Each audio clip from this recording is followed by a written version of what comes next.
Perkenalkan, nama saya Stefania Clarencia Sudirman, biasa disapa Fania. Saya dari kelas 11A. Baik sobat-sobat, jadi saya akan menjelaskan sedikit tentang dampak pendudukan Jepang di Indonesia. Yang pertama itu dampak di bidang ekonomi. Yang pertama adalah eksploitasi sumber daya alam secara besar-besaran.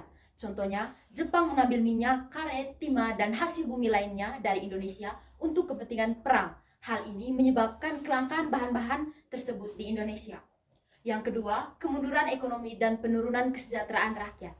Contohnya, terjadinya kelangkaan bahan makanan dan barang-barang kebutuhan pokok, sehingga menyebabkan penderitaan rakyat. Harga-harga barang melambung tinggi dan daya beli masyarakat menurun. Yang ketiga itu kebijakan ekonomi yang hanya menguntungkan Jepang. Contohnya, Jepang menerapkan sistem monopoli perdagangan, memaksa rakyat Indonesia menjual hasil bumi dengan harga murah dan mengekspor barang-barang ke Jepang dengan harga tinggi. Yang kedua itu dampak di bidang politik dan pemerintahan.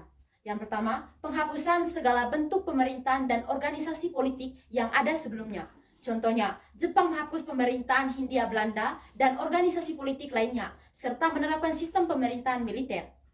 Yang kedua, penerapan sistem pemerintahan militer yang otoriter dan represif. Contohnya, Jepang memperlakukan aturan-aturan yang membatasi kebebasan rakyat seperti larangan berkumpul, berdemokratis, dan mengkritik pemerintah.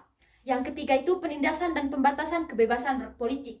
Contohnya, Jepang melarang segala bentuk aktivitas politik dan organisasi yang dianggap mengancam kekuasaan mereka, serta menangkap dan memenjarakan para pemimpin politik. Dampak yang ketiga itu di bidang sosial dan budaya. Yang pertama, perubahan struktur sosial masyarakat Indonesia.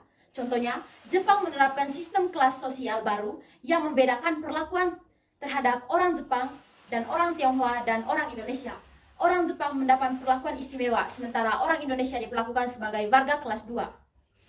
Yang kedua itu diskriminasi dan perlakuan tidak adil terhadap rakyat Indonesia. Contohnya, Jepang memberikan perlakuan yang lebih buruk terhadap rakyat Indonesia, seperti memaksa mereka bekerja paksa atau romusa dan menyita harta benda mereka. Yang keempat itu upaya penghapusan budaya dan identitas nasional mereka. Contohnya, Jepang melarang penggunaan bahasa daerah dan memaksa penggunaan bahasa Jepang, serta melarang praktik-praktik budaya tradisional Indonesia. Dampak yang keempat itu di bidang perlawanan dan pergerakan kemerdekaan.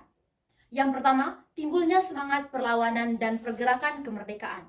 Contohnya, munculnya organisasi perjuangan kemerdekaan seperti PETA atau Pembelaan Tanah Air dan Hibula yang melakukan perlawanan bersenjata terhadap Jepang.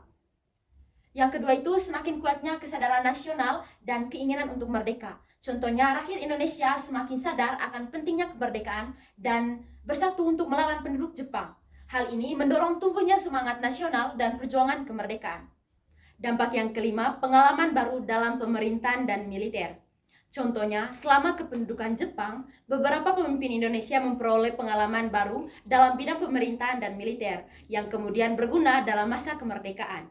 Dampak yang keenam, pengembangan infrastruktur. Contohnya, Jepang membangun beberapa infrastruktur seperti jalan raya dan jembatan untuk mendukung kepentingan militer mereka, meskipun tujuannya bukan untuk kepentingan rakyat Indonesia, namun infrastruktur tersebut tetap bermanfaat setelah kemerdekaan. Dampak yang ketujuh, peningkatan industri strategis.